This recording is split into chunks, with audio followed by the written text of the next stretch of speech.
Hello बच्चों, कैसे हैं आप। आशा करती हूँ आप सभी बहुत अच्छे होंगे। तो बच्चों, आज आपकी हिंदी की क्लास 4th का चैप्टर नंबर 11 शुरू करते हैं। आपके चैप्टर का नाम है बच्चों बुद्धिमान बीरबल। ठीक है, ये एक किस्सा है जो बुद्धिमान बीरबल है। आप जानते हैं कि हमेशा अकबर और बीरबल की कहानियाँ हमने काफ़ी किस्से सुने हैं, तो इसमें भी एक किस्सा ऐसे ही दिया गया है जो बीरबल का किस्सा है। चलिए पढ़ते हैं और शुरू करते हैं पाठ को। बादशाह अकबर के दरबार में एक मंत्री थे। जो बादशाह अकबर थे उनके दरबार में एक मंत्री थे, बीरबल। उनका नाम क्या था? बीरबल। वे बहुत अधिक बुद्धिमान थे। वे हर बात का जवाब इस तरीके से देते थे कि सबको मानना पड़ता था। यानी उनका जो जवाब देने का तरीका था वो इस कदर सबको भाता था कि सब मानते ही मानते थे उनकी हर बात को। एक बार सर्दी के मौसम में बादशाह बीरबल के साथ सैर कर रहे थे, यानी वो घूम रहे थे।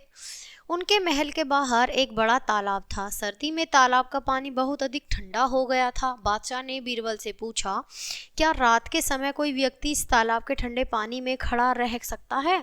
बीरबल ने कहा, हुजूर, व्यक्ति में बड़ी हिम्मत होती है, आप आजमा कर देख लें। तो अब अकबर ने कहा कि भाई, कोई तालाब के अंदर इतनी सर्दी पड़ रही थी भयंकर और तालाब का पानी ठंडा था, तो क्या कोई इसमें खड़ा हो सकता है? उनके मन में ऐसा विचार आया। और बीरबल ने कहा कि आप आजमा के देख लें, ऐसे भी लोग होते हैं कि खड़े हो सकते हैं।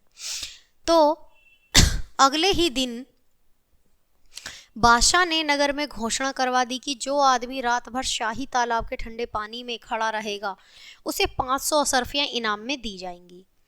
सर्दी के मौसम में बर्फ जैसे पानी में सारी रात खड़े रहना कोई सरल काम न था, किंतु 500 सरफिया भी कोई कम नहीं थी। कई लोगों ने अपना अपना भाग्य आजमाने की कोशिश की, लेकिन उनमें से कोई भी उस ठंडे पानी में 2-3 घंटे से अधिक खड़ा नहीं रह सका। कुछ दिन बीत गए। एक दिन एक दुबला पतला एक गरीब आदमी आया। उसने बादशाह के सिपाहियों से कहा, मैं इस तालाब में रात भर खड़ा रह सकता हूँ। एक सिपाही ने कहा, इतने लोग आए, इनमें से कोई भी इतने ठंडे पानी में खड़ा नहीं रह सका, तुम कैसे खड़े रहोगे? जाओ जाओ, बीमार पड़ जाओगे। तो ऐसा उसे कहा कि जाओ जाओ, तुम बीमार हो जाओगे। वह गरीब आदमी नहीं माना और सच में ही उसने तालाब के ठंडे पानी में रात भर खड़े रहकर दिखा दिया। सुबह सिपाही उसे बादशाह के सामने लेकर आए।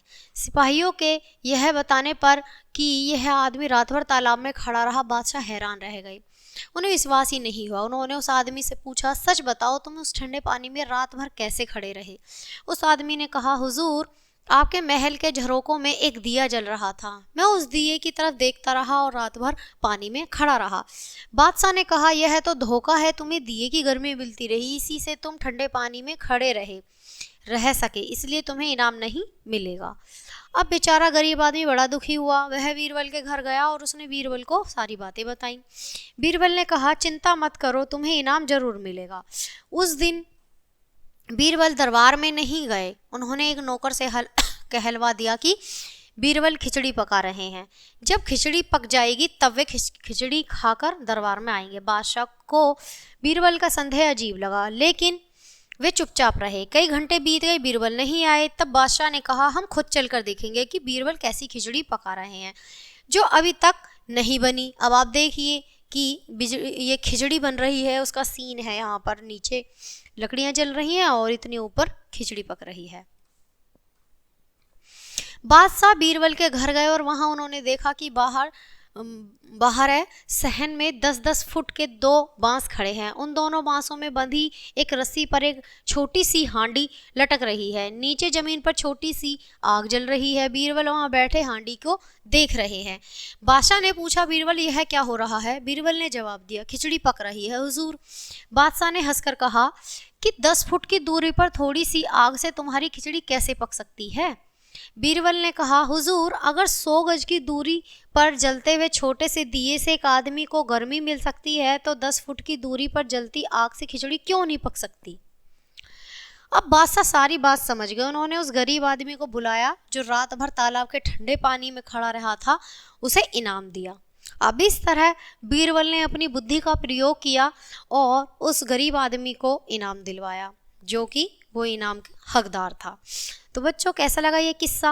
और हमारा पाठ मुझे बताइएगा जरूर। मैं आशा करती हूँ आपको बहुत अच्छा लगा होगा, क्योंकि ये किस्सा बहुत ही मज़ेदार था। चलिए पाठ को ख़त्म करते हैं, मिलते हैं आपसे अगले पाठ में। तब तक के लिए बाय, थैंक्स फॉर वॉचिंग।